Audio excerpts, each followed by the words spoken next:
Huge game in Houston last night in your kind of adopted, claimed hometown. The Rockets get the win. Go ahead. Rockets got the dub against a somewhat depleted Warriors team last night. Jimmy Butler obviously went down. I think Pods was dealing with a stomach flu thing. You called this a must-win, and you also picked the Rockets in this series. Do you think the Rockets figured something out, or do you think this is more credit to the Warriors having some injuries/sicknesses over there? So I think the Rockets, even if Jimmy Butler didn't get hurt, we're going to win that game. Now, Jimmy Butler's health could go a long way in determining who's going to win that series, because the Rockets, as evidenced by last night, are not a deep team. They played a guy last night who I will admit, and I had never seen play in the NBA. And the only reason I knew who he was because he's one of the greatest lacrosse players of all time in Pat Spencer. So, and I mean, he, by the way, was really good for them off the bench, gave them 12 decent minutes, made 5 shots. I want to talk about the Jimmy Butler injury to start with. DeMonte, did you think that was a dirty play by Amen Thompson? I did not. I didn't think it was dirty.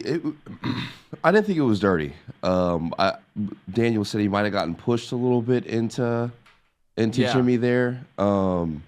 But I didn't think it was dirty either. Listen, I thought it was, you could argue, a little reckless, but I think the recklessness started with Draymond. I think Draymond gave him a little shove. He then went maybe trying to sell the shove, flailing, and Jimmy was the victim of it. But I did not at all think that was... Now, if you remember, in our series preview, I said, and Rockets fans got super pissed at me, I said, you got to watch out for Dillon Brooks. He might undercut you. He might hurt somebody. And then this obviously wasn't Dillon Brooks. This was Amen Thompson. But that, to me, was not an intentional undercut. It was a unfortunate undercut, and that was a hard damn fall for Jimmy Butler. And obviously, I can't prove that even if Jimmy played, the Rockets were going to win that game.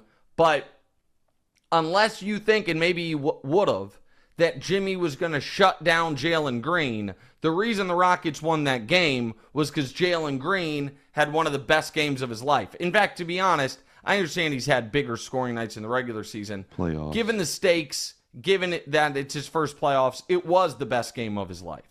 And Jaylen Green, he's a unique player, because he's number 2 pick of the draft 4 years ago. And in his second year, DeMonte, he was 22 points, 4 rebounds, 4 assists on 42% from the field, 34% from 3. That was in year 2. 22, 4 and 4 on 42, 34. In year 4, he is 22, 4 and 4 on 32, 34. He is the Jaylen Green angst is, why hasn't he gotten better? You know what I mean? Like, if he was that guy in year 2, now you can argue he got better because he was doing that for a bad team. Now he's doing that for a good team. And where he deserves massive credit is 82 games played last year, 82 games played this year. So he's super available. I think one of only 6 guys to play all 82 this year. But you'd like to see him become a better shooter. You'd like to see him, the game evolve a bit. But when he goes off, this Rockets team can beat anybody, because defensively they're just monsters. And Amen Thompson got in foul trouble again. Dillon Brooks got in foul trouble. And Steph still struggled mightily, because if Jimmy's not out there, and this is where his loss was really felt, the defense can just be like, all right, we are top locking Steph. We are following Steph. We are just not going to let Steph kill us. And who else can score? Draymond Green with his second consecutive triple single, with 5 turnovers to go along with it, and didn't have great defense this was the other noteworthy thing for Draymond, didn't take a single shot inside the 3-point line. I think he had his first points in the third quarter or something like that. I'll trust you on that. I mean, listen, Yeah. he only had 6 points. I mean, or 8 points because he made a couple free throws. But Draymond's impact was not really felt. All of a sudden, they're playing. I mean, the Warriors played, even if you remove the garbage time minutes of Key, Knox, and Trace Jackson Davis, they played 12 guys. They played 15 guys in the game when you include the garbage time. They put Kuminga in there. They threw Kuminga in there. It was probably because of the Jimmy Butler thing. I was curious if they were going to try throwing him in the mix if it got sour on him. Yeah, they did put Kuminga in there. Listen, Kuminga lost his spot to Jimmy Butler essentially. Like that they just want. So that's why when Jimmy went out, they put him in almost immediately. And Kuminga kind of reminded you why Steve Kerr doesn't really want to play him. Jonathan Kuminga in 26 minutes took 12 shots. Jonathan Kuminga was very active and looking for his offense, inefficient, and not that great anywhere else. And now listen, you feel for him because he's rusty, so I'm not going to kill him on not being super efficient offensively, but when you get put on ice because they want you to rebound and defend, and you get 26 minutes for an undersized team and you come away with 3 rebounds and you make kind of some boneheaded plays, you just kind of got the feeling this is the frustration. Pods being, they said food poisoning? Yeah. I mean, Pods played 14 minutes, DeMonze. 0 points, 0 rebounds, 0 assists, 0 steals, 0 blocks, 0 turnovers, 0 fouls, 5 missed threes. Or I'm sorry, 5 missed shots, 2 missed threes. So Pods was not really available, and the team's just too thin to deal with those types of losses. So what does this mean for the series? I thought the Warriors could be in trouble to begin with. I think they are in significant trouble if Jimmy has to miss even just a game or two. Because let's just say Jimmy misses both games in Golden State.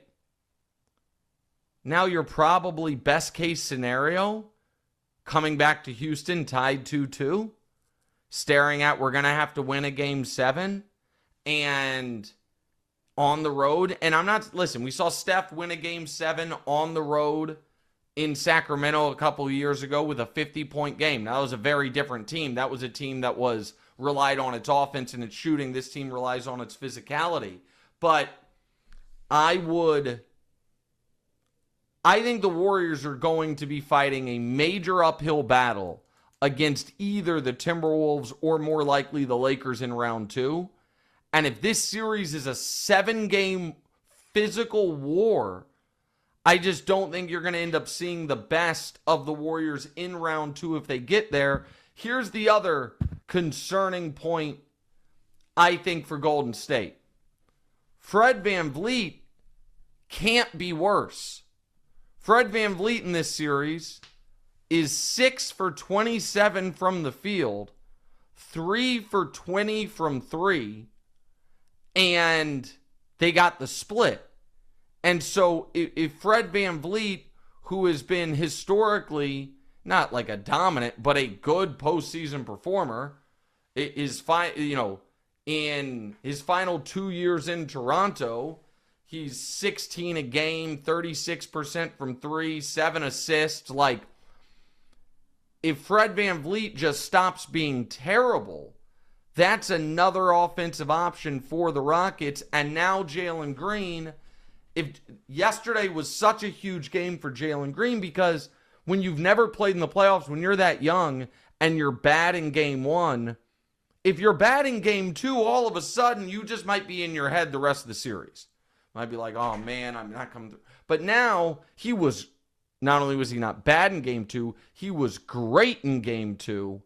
And so he's going to be feeling good. And I just don't love you watch the Warriors and it's like, man, Buddy Hield's prominently involved. He couldn't get on the court for the Sixers in the playoffs last year. Gary Payton's prominently involved. He really hasn't been the exact same since, sadly, Dylan Brooks broke his elbow a few years ago. He doesn't want to shoot. They don't. Kerr is grasping at straws a bit, and without Jimmy, I think you are in real trouble. And so I think that the Rockets were likely going to win last night, even if Jimmy didn't get hurt. But I think that if Jimmy misses time, I don't know what this... They're cooked. I don't know what answers the Warriors can have. Go ahead. They're cooked. Yeah, I mean, it was just without Jimmy. They're not enough options. Here's the bright side. Because I know there's some people that are Warriors fans, and then there's some people that are just Steph Curry fans. We all know the rules as they've always been with Steph Curry. When he's awesome and or when they win, we start talking about him being better than Magic Johnson. Is this the Steph Curry era? Does he belong in the GOAT conversation? And when they lose in round one or miss the playoffs or anything like that, we just move along to the next thing. So Steph is not going to be under massive scrutiny about why he couldn't carry them past round one against a Rockets team that had no all-stars and no guys that was considered an overrated two or an overseeded team at two. Like, don't worry, folks. The sports media apparatus will have his back, and there will not be any referendums on what this means for Steph Curry. What'd you say? You think he's supposed to be able to do that right now? Lead that team and, just even without Jimmy, just overpower the young Rockets team? Do I think he should? No. Yes. Okay. But I don't think he belongs within a country mile of the GOAT conversation either. Do I think he should? No. But I don't think he's, firmly in the top 10 all time. I think he's right on the outside. And listen, Steph is an unbelievable player and is having one of the 3 greatest old guy seasons ever right now, this moment. But what I am saying is, folks that want to foist him into those conversations that I think are just a touch rich for his blood, you don't have to worry about those folks being intellectually consistent and holding him to those types of standards. You don't. You don't have to worry that 37-year-old Steph Curry is going to get the same flack that 38-year-old LeBron James got when his co-star got hurt in round one and they lost to a young upstart Phoenix Suns team when the LeBron's team was a couple years removed from the title. You don't have to worry about that. And that's nice. It's a nice, peaceful way to be able to be a fan of an athlete, that you don't have to worry that any type of bad luck or just didn't quite have enough is going to end up being a retroactive referendum on their place in history. It's a constant, only win, can't lose situation. And I imagine it's delightful.